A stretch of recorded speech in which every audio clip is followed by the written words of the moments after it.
Salut à tous et à toutes et bienvenue pour cette nouvelle vidéo. Tout d'abord, je vous souhaite à tous et à toutes, bien sûr, une bonne année 2016, plein de bonnes choses, du rire, de la joie, de l'amour, de la lecture, de découvertes, de l'anime, tout ce que vous voulez. Aujourd'hui, nous allons commencer l'année avec quelque chose de lourd, quelque chose de dense, quelque chose d'incontournable. Un petit peu dans... Tu vois, s'il y avait un combat de catch, une fédération de catch pour le manga, là on serait directement dans le World Heavyweight Champion.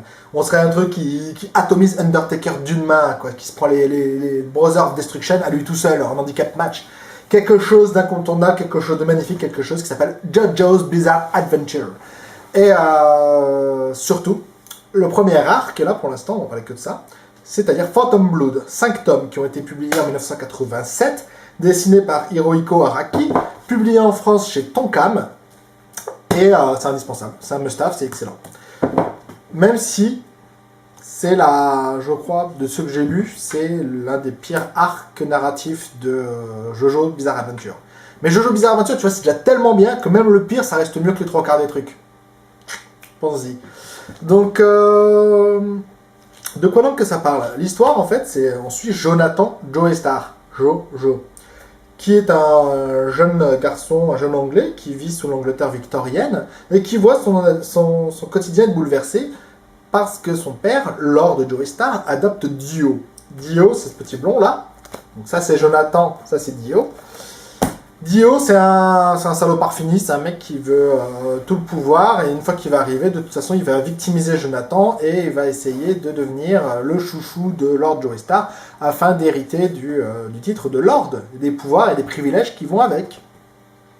Voilà, c'est un peu ça le concept. Donc c'est un petit côté princesse Sarah, comme ça, mais ça dure pas longtemps, car il y a tout de suite une espèce de split, on se retrouve quelques temps plus tard. Les deux garçons, maintenant, ils font 1m95, ils ressemblent à Kenshiro, de Hokuto no Ken, on voit là-bas sur le poster.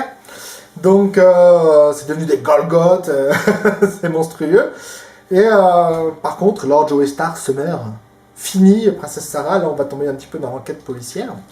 Parce que Jonathan suspecte quelque chose, il pense que c'est Dio, donc il va mener son enquête, il va faire une petite investigation. Alors là aussi c'est très très court, hein, tout ça c'est dans le tome 1 hein, carrément. Et jusqu'à découvrir que Dio est peut-être effectivement irresponsable, il va essayer de le confronter.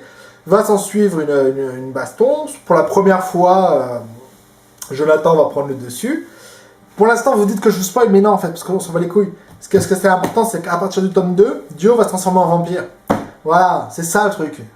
Il va se transformer en vampire, il y a encore une confrontation, où en gros il y a match nul. Enfin, ouais, il y a match nul. Jonathan, il le bat, mais Dio, comme il meurt pas, on peut pas considérer que c'est un chaos technique, quoi. Tu vois, il s'en sort. Il s'en sort, il vient plus loin, et Jonathan va donc rencontrer Zeppeli, un magicien italien qui va lui apprendre à servir de l'onde, un pouvoir magique qui se base sur le souffle. Et avec ce pouvoir magique, c'est le seul pouvoir magique, bien sûr, qui est capable de vaincre les vampires. Et ils vont aller péter la gueule de Dio. Sauf qu'entre-temps, Dio, il a levé une armée de morts-vivants zombies, on sait pas trop ce que c'est. Et voilà. Donc j'en dis pas plus, hein, c'est vraiment les bases de l'histoire. Donc pourquoi c'est important de lire ça? Déjà parce que ça pose les fondamentaux. C'est-à-dire qu'il y a Zeppeli, il y a Speedwagon, il y a Dio, il y a la famille Joestar. Tout ça c'est comme la base du truc. Là, le manga en ce moment c'est Diamond is Unbreakable, les diamants sont incassables. On est encore avec la famille Joestar et on n'a pas quitté. Il y a toujours la fondation Speedwagon. Speedwagon, c'est un des protagonistes, donc il fait là, on le rencontre là, il fait une fondation entre le 1 et le 2, et c'est lui qui sert un petit peu aussi de narrateur. Enfin, donc il y a vraiment beaucoup de choses, c'est important. Autre chose, c'est le style graphique. Même si, on va pas se mentir, au début, c'est pas beau. Hein. Enfin, c'est quand même de très très haute qualité, mais je veux dire, dès le tome 5, on voit déjà qu'il y a une amélioration.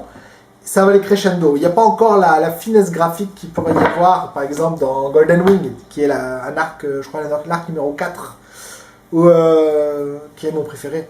Et j'en parlerai bientôt, en février, je pense. Mais, donc, non, c'est... Du coup, voilà, je me suis coupé moi-même, et j'ai un petit peu perdu ce que je voulais dire. Ça craint, hein. C'est totalement con. Bref. Je vais reprendre quand même. Donc oui, ça pose les fondamentaux. Graphiquement, sans avoir déjà la finesse de trait qu'il y a, c'est le chat. sans avoir la finesse des traits, bah, il y a déjà les postures qui font la réputation un petit peu de Araki. De Araki, ça se dit pas, c'est d'Araki.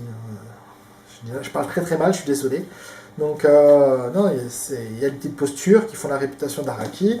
Zeppeli, le magicien, bah, il y aura son fils dans l'arc 2. Enfin, il y a encore plein de choses. Il y a un mélange des genres.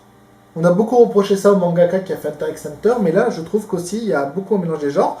Ça commence comme Princesse Sarah, ça devient un peu une enquête. Après, il y a une histoire de vampire. Après, il y a limite des passages un peu gore qui feraient...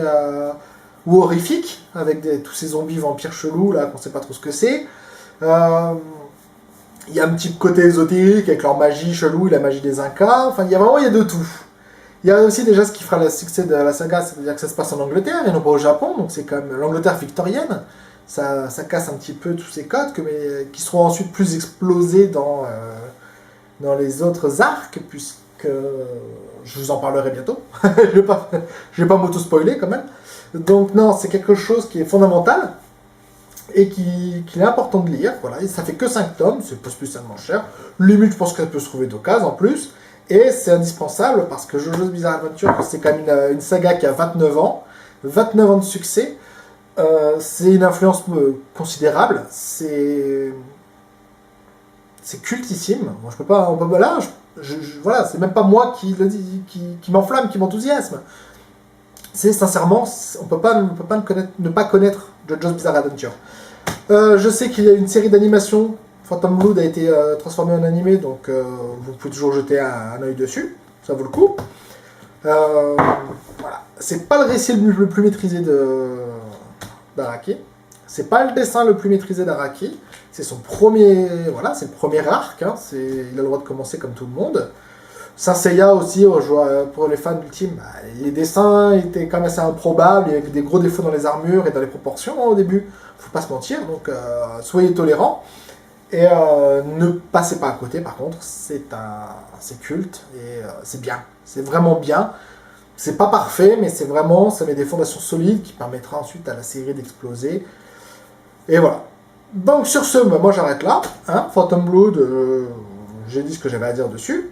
Je vous le conseille, je vous encourage à le voir, à le faire, à le lire, tout ce que vous voulez. Et moi, je vous dis à très bientôt pour une seconde vidéo où cette fois nous parlerons du second arc de JoJo's Bizarre Adventure. Voilà les amis, ciao ciao!